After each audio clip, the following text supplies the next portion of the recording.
When she got home, 18-year-old Lily tried to make her way to her room unnoticed by her godmother. She had just bought herself a new blouse, and she didn't want Emma to notice it. Lily was just about to try on the blouse when the landlady entered the room. "There's the new clothes again. Shameless. Father and mother work so hard to earn money, and you let them out for rags." Lily's godmother was barking at Lily. "I bought this blouse on sale. It was the cheapest." Justified girl. "I do not want to be looked at the institute as a village. So first get a degree, and then think about rags." "Why? It's my money.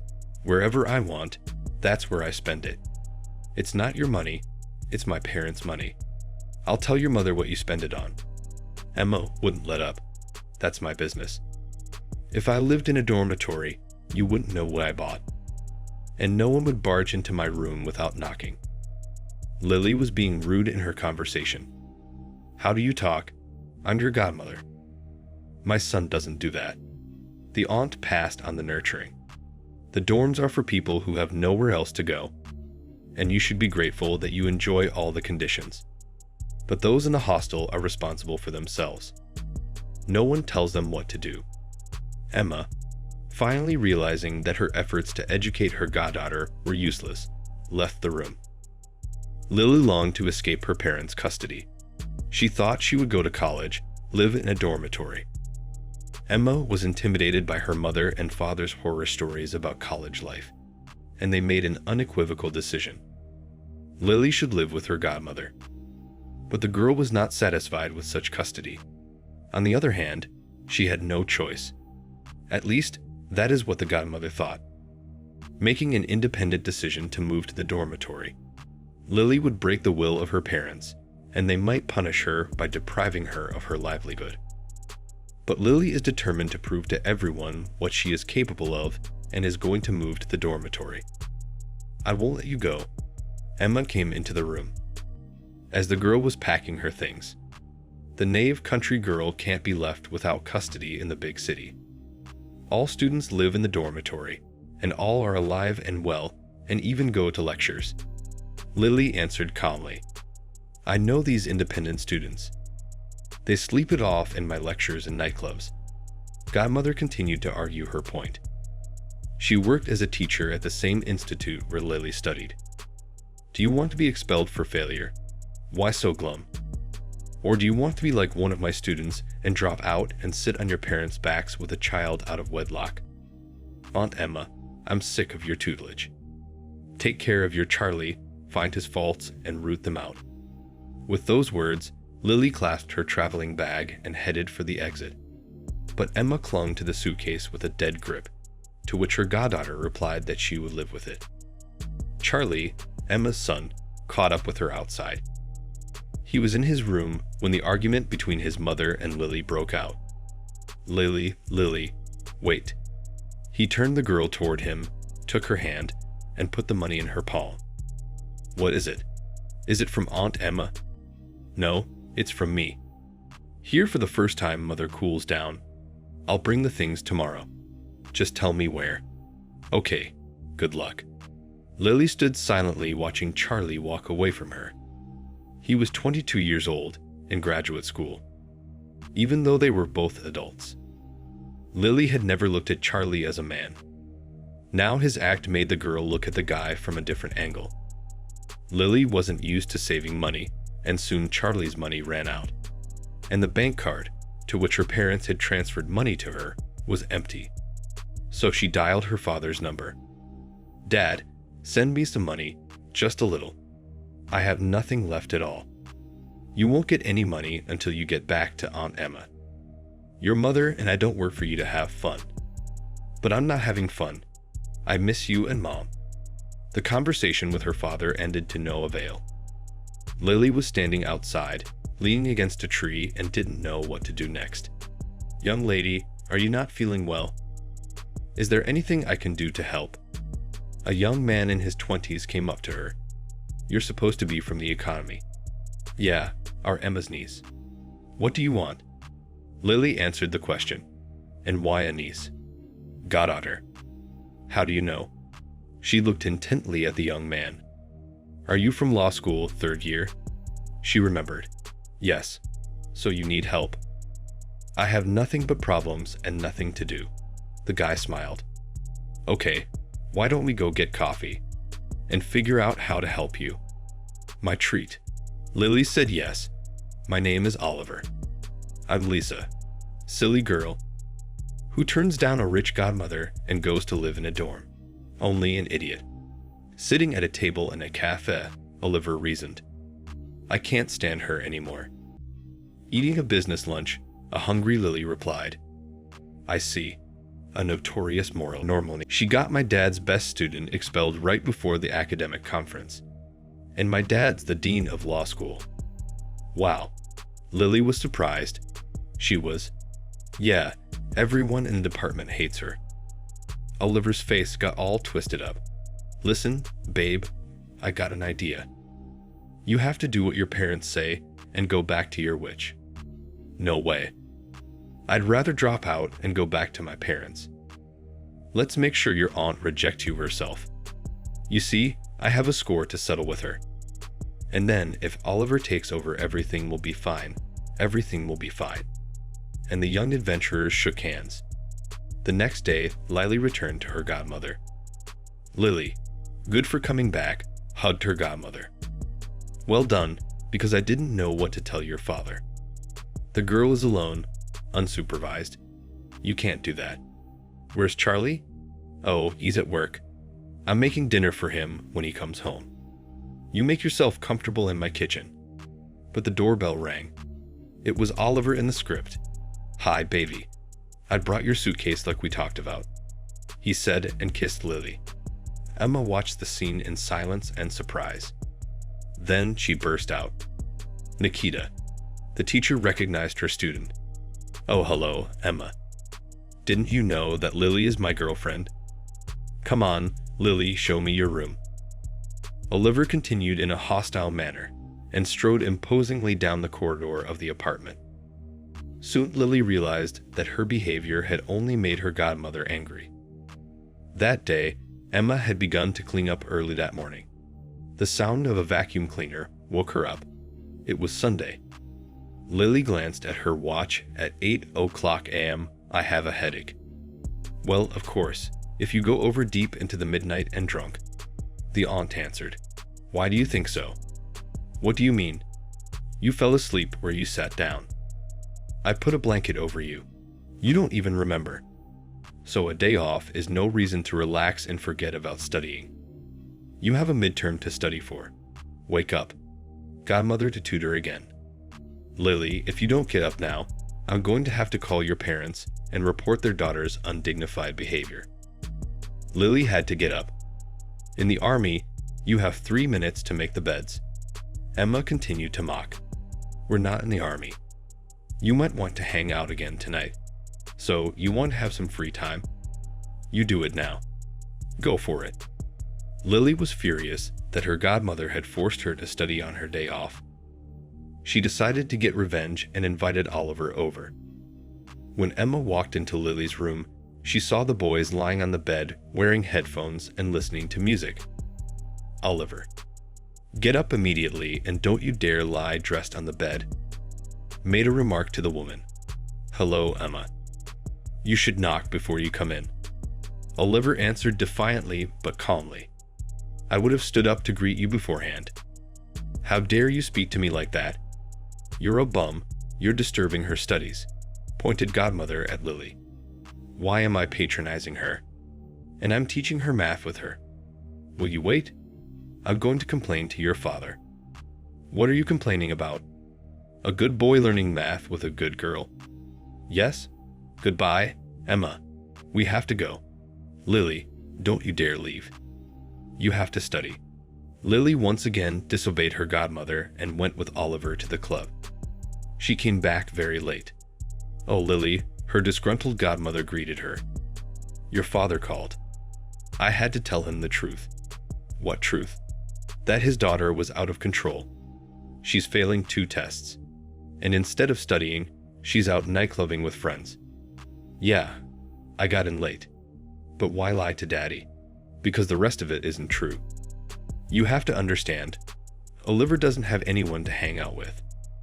All his friends are in school, so he found some idiot to hang out with at night. What right do you have to interfere with our relationship? All right then. From now on, my father will send money to me.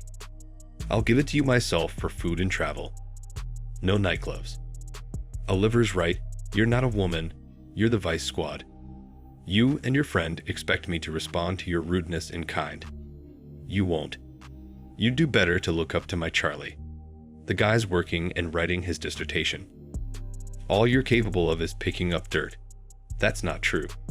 Laylee almost cried and went to her room. The girl could not forgive her godmother for such humiliation and was looking for a way to get back at her. One day, she went into Charlie's room with a plate of pies and saw a ring on his left hand, which the boy, seeing Lily, quickly removed. Why are you here?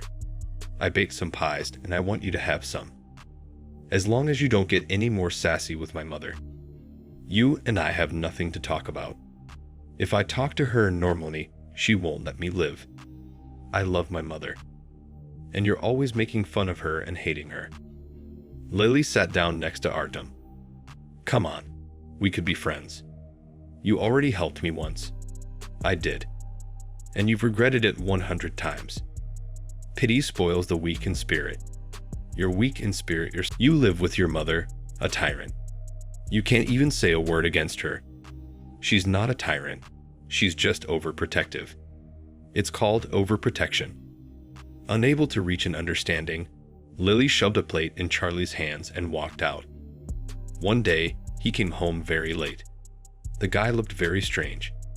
He had a mohawk hairdo, a metal cross on a thick chain glittering on his chest, and the same ring on the index finger of his left hand. Lily was still awake and came out to Charlie. What kind of masquerade is this? She asked playfully, smiling. Go back to sleep, or I'll tell Aunt Rita everything. And I'll deny everything. Who will she believe, you or me? The little liar.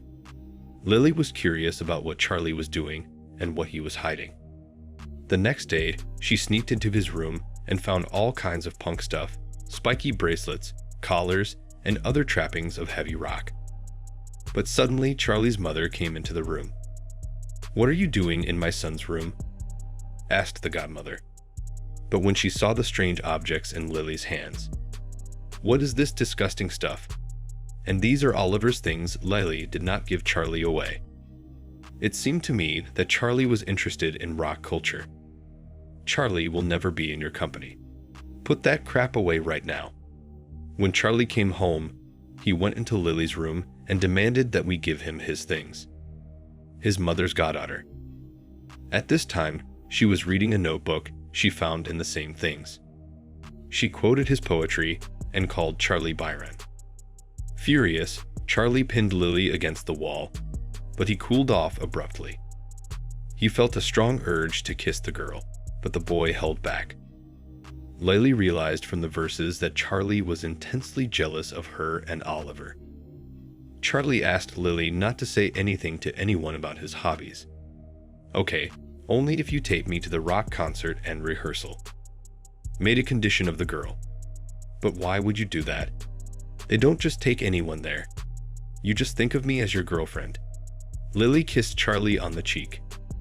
Turns out I've been living with a rock star for 6 months now. Lily, do we have a deal? Will you keep the secret? Worried Charlie. It's up to you to keep the secret, you two-faced little shit. Lily looked at Charlie with different eyes now. They stopped shying away from each other and started talking more. One day, Emma came home from work and found Lily and Charlie talking nicely in the kitchen. My son went to his room, citing business, and Lily's godmother asked him to stay. I get it. You've been wanting to get on my nerves for a long time. Remember, you're not getting my son. Why would you think that? Besides, Charlie's a big boy now, and he can handle his own affairs. Forget it. Oliver and his kind are your level. Aunt Emma, you told me not to talk to Oliver. Here, I am communicating with Charlie, a good boy, said Lily and left the kitchen. One day, Lily was sitting at the table in the living room, doing microeconomics exercises. Charlie walked quietly over to her with a tray with 2 cups of tea on it. "I can't take it anymore," Lily said. "Let's go for a walk." She got up from the table to go to her room and change her clothes. But Charlie stopped her. "No, that's not the way it works, Lily." They were standing across from each other. As if on cue, the two of them kissed each other passionately. Emma walked down the hallway past the living room. The door to the room was open, and she saw something she was naturally very unhappy about. "So it's clear." She looked at Lily. "I wanted to make a human out of you, but I'm done. Go back to your dorm. And I don't want you ever to set foot in here again." "Mom, what are you doing?" "It's my fault. I stood up for Lily. Charlie. Can't you see past your own nose? That bastard took you on purpose to get back at me." She wasn't even hiding her intentions, her mother explained to her son. "That's it, you won. Take your money and go away." Just leave her son alone, and Emma took the money out of her bag and handed it to the stunned girl. "Lily, tell me, did Charlie demand anything?" "I'm sorry," Lily said sincerely. "I wanted to at first, but then," she shifted her gaze to her friend. "Charlie is not what it seems. Get out of here." The godmother continued to insist. Lily had to leave. She felt that Charlie had betrayed her. He did not even try to convince his mother to understand and forgive her. After a while, Lily had financial problems. Nevertheless, she did not want to quit her studies or transfer to correspondence courses. She had to convince her father. She seriously considered getting a job. One day, when Lily went to her godmother's house to get the rest of her things, she met Charlie on the street. He ran up to her himself. "Hi. I'm so glad I ran into you. I'm so sorry, please. I was wrong. Here, let me help you." "Lily, speak up and say something." Charlie apologized to her. "What is there to say? Apologize. You won't believe me anyway. You'll believe your mother. I want to talk to her about the fact that I'm an adult and I can make my own decisions, choose my own path in life. I want to quit grad school and go into music. Thank you so much for keeping my secret. You've been a real friend. You understand me. I envy you. You're awesome." And they kissed. "Whoa, that's my girlfriend." Suddenly, a voice familiar to Lily's ears sounded out of nowhere. Not far away from them on the playground stood Oliver. "I helped you and you paid me back. I'm a godmother. She poisoned my father. Your Oliver is corrupting our girl. You're cheap. You're the one who suggested we get rid of Emma. You're the one in trouble with her because of your father." Calmly met Lily's blow. At that moment, Charlie's nerves were shot. He jumped at Oliver with his fists, and a fight broke out. With great difficulty, Lily managed to separate the boys. After the incident, Lily hadn't seen Charlie for weeks. During that time, she got a job and slowly started to settle in. Charlie found Lily himself at the local cafe, where she was cleaning tables. "Lily, hi." "Hi. I stopped by your dorm. That's where I heard you got a job." "Yeah, and I'm getting pretty good at combining it with school. What about you? Are you going to talk to your mom or not?" I promised I'd explain myself to her. It wasn't without a scandal, but later we reconciled. Good for you. I didn't expect you to make up your mind. You know, Mom understood. She's waiting for you and wants to make up. She says you can come back whenever you want. I'll definitely come back, but I'll stay in the dorm. I need to sort myself out and prove that I mean something in this life. I'll always be with you. We made up, didn't we? We'll have a chance to start, won't we?" Lily nodded her head with a smile before she finished her question, and they hugged.